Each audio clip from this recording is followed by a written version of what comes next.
Haya, naweza kuketi.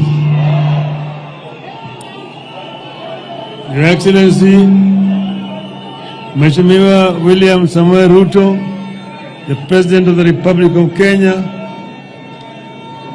the governors, distinguished guests, ladies and gentlemen, hamjambo. Hamjambo tena. Yes. I first want to begin by thanking everybody who has come here today to help us do a send-off to George Yangira Oduor. It is very, very painful and it's very difficult for me to talk about George. But first let me begin by bringing condolences from Mama Aida, my wife, who cannot be here today because she's on a mission in Korea. That's why she's not here. George is a part of our family. And you see, it is now 10 years since I lost our first son, Fidel. And now George is gone. It's so painful indeed. If you say somebody is ready to take a bullet for you, George. I've known few people who can be as committed and dedicated like this young man. We have had, as they have said, a very difficult time. Sometimes George is a very cool person and very intelligent, very observant. You think he's a fool when he's next to you, but he's thinking very deeply. So when he comes and tell you, this place is not safe, let's get out, you must get out very quickly. So it is very painful indeed. George worked for me. He did not work for Jaramogi. Just very briefly, Jaramogi was very briefly around there. When we recruited George, we sent him for training to South Africa. And in South Africa he trained and was top of his class as a security officer. You can see his reports. Later on we sent him to Israel. Again, he trained in Israel for 3 months on security. If you look at his reports, very, very, very exemplary. So he was a very highly trained officer. He even trained in the United States. He knows how to sense trouble. He feels it and he wants you. This is going to happen. This is going to happen. So we knew each other so closely, so well with George, and we've traveled around the world with him. Of the 7 continents, we've been with George to 5 continents, except Arctic and Antarctica. He's been all of those places. And he's so familiar with many other things. When you go to a place within a short period of time, he has moved around and he has scouted and know where the danger is. So it is painful. But the other people you've seen here, they call the veterans. Veterans, wasimami. Those people there. Hello? Veterans, fungeni mkono. These are the people who have been with us. There's very many. They are battle hardened. Asanteni sana. Ni hao watu ambao wamekuwa pamoja na George throughout all this period of time.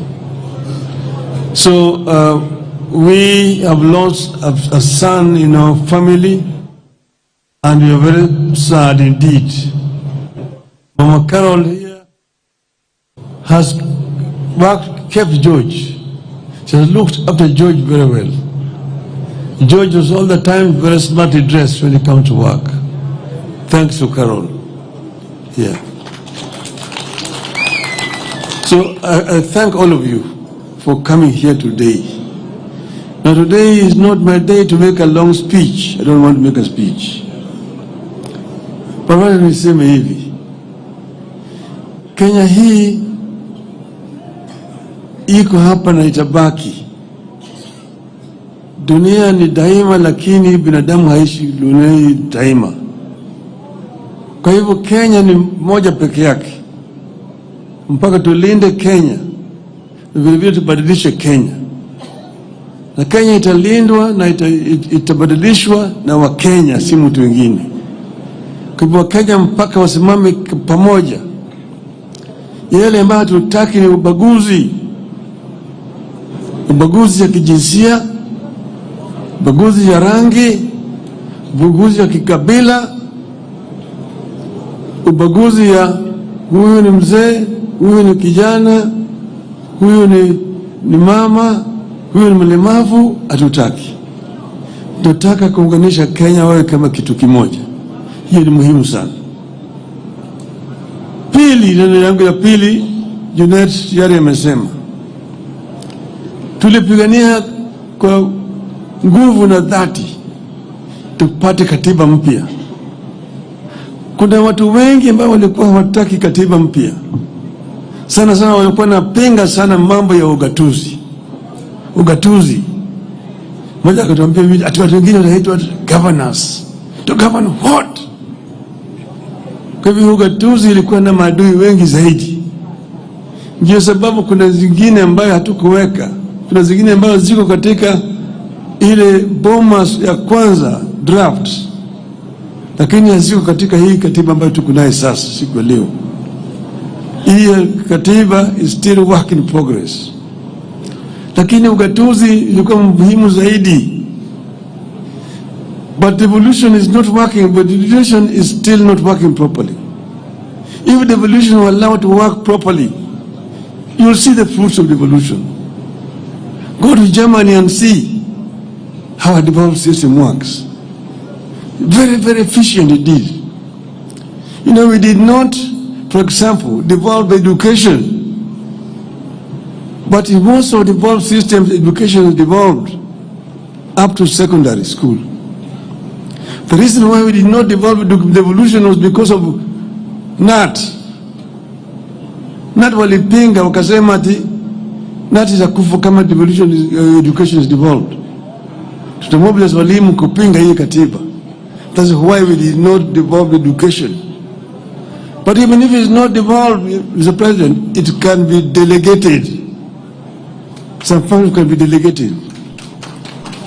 See, that is not there. If they opposed the devolution of education system. But even the other one, infrastructure. Your Excellency, I'm the one who was Minister for Roads and Public Works, came up and created these agencies, Kenha, Kura, and Kera. Because of the bureaucracy at that time, things were so centralized under the Ministry of Education, and the permanent secretary is the accounting officer. Things were very inefficient, were not working. So the World Bank, we worked together and created these agencies. But that was under a unitary system of government. With a devolved government, there's no need for Kura and Kera. Kura and Kera should be under the counties. It does not make any sense that somebody is sitting in Nairobi and has got roads in Mombasa town. Somebody is sitting in Nairobi and has got roads in Kisumu which cannot be touched by the government.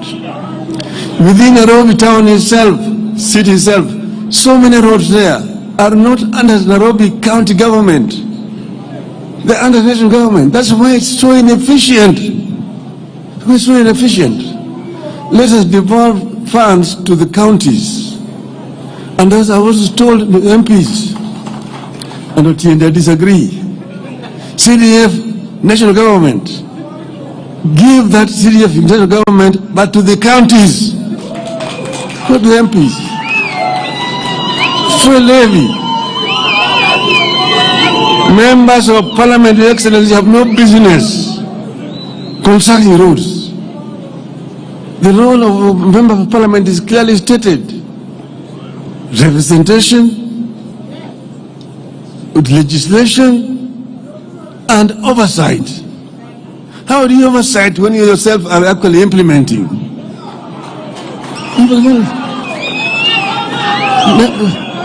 Those funds should go to the counties. And if the governors mess up with those things, then we will deal with the governors themselves. But they don't tie the hands of governors. And then MPs go and say, mimi ndio nimejenga barabara hii, pia nimejenga barabara hii, nimejenga shule hii, nimejenga hospitali hii, governor hajafanya chochote. Because the governor has not been given the money. Give the money to the governors. Let devolution work properly. And that's why I say that if they don't do it, we will make it an election subject. Campaign properly against the members of Parliament. So that members of Parliament should allow governors to do their work and then do oversight, which is your constitutional duty. That is what I wanted to say today. I don't want to make a long speech. My brother, Mheshimiwa Rais wa Jamhuri ya Kenya, karibu, ongea na watu wako.